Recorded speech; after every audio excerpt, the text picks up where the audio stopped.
La semence est un des intrants essentiels pour la production agricole. C'est ce que nous appelons la base productive. Avec le sol et l'eau, la semence est l'élément le plus important.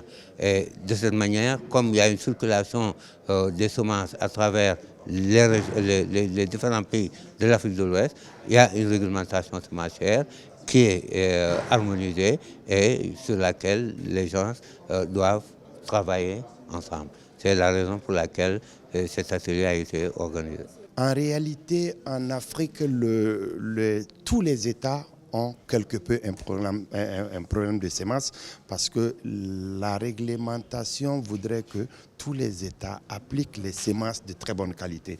Et aujourd'hui, l'analyse montre que nous sommes autour de 25% d'utilisation des semences certifiées dans nos pays. Et il faudrait que l'on travaille au moins à atteindre un niveau de plus de 70% pour être sûr de pouvoir assurer la productivité optimale afin d'assurer la sécurité alimentaire dans nos pays. Au Sénégal, nous n'avons pas de problème de semences en particulier parce que l'État travaille beaucoup sur la question des semences. L'État met les moyens.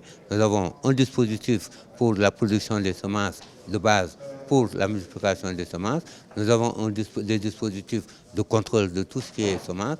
Nous avons également tout un ensemble d'acteurs qui sont organisés au niveau local jusqu'au niveau national pour faire de la production de semences et mettre à la disposition des agriculteurs. C'est pourquoi d'ailleurs l'État subventionne beaucoup les semences à hauteur de 13 milliards pour les semences d'arachide seulement chaque année et 9 milliards pour tout ce qui est semences de riz et autres céréales et semences diverses. Les pays concernés sont les pays du SILS, disons les pays qui tournent autour du Conseil du comité interétat de lutte contre la sécheresse au Sahel, qui sont concernés et qui sont en même temps des États de l'Union économique et monétaire ouest-africaine, donc les États de l'UEMOA. Ce sont ces pays-là qui sont concernés et qui aujourd'hui travaillent autour de cette problématique pour une meilleure harmonisation de la réglementation.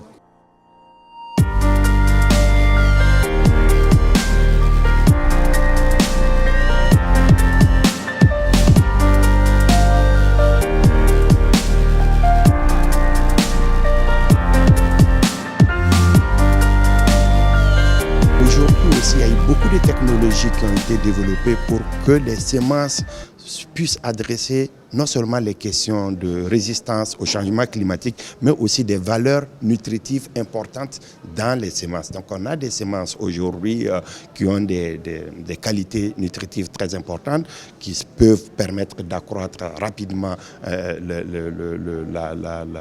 niveau de sécurité alimentaire, mais également aussi répondre à certains goûts. Quand on prend le cas du Sénégal, par exemple, il y a de nouvelles variétés de riz parfumés, produits développés par des chercheurs africains et produits par nos acteurs ici pour répondre aux besoins alimentaires de certaines populations urbaines, mais aussi voilà, d'autres objectifs de rendement plus importants.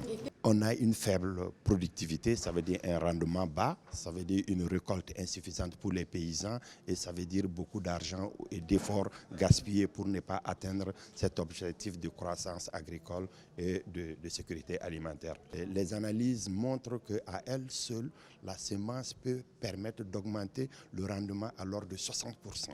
Donc, si on n'a pas de semences de bonne qualité, ça veut dire qu'on n'a pas de bon rendement.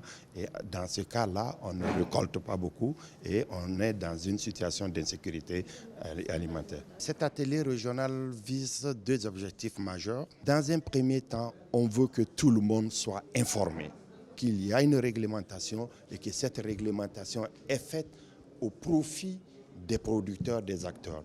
Et dans un second temps, c'est de sortir tous les programmes d'accompagnement technique et d'investissement pour que les semences qui dit qualité, dit aussi un bon champ, dit un bon laboratoire, dit de bons équipements pour nettoyer les semences et les mettre dans des conditions idoines pour pouvoir les mettre au profit des producteurs. Donc, au sortir de là, on compte avoir un programme, un plan d'action qui va concerner aussi bien des aspects de formation, mais aussi des aspects d'investissement pour la sous-région.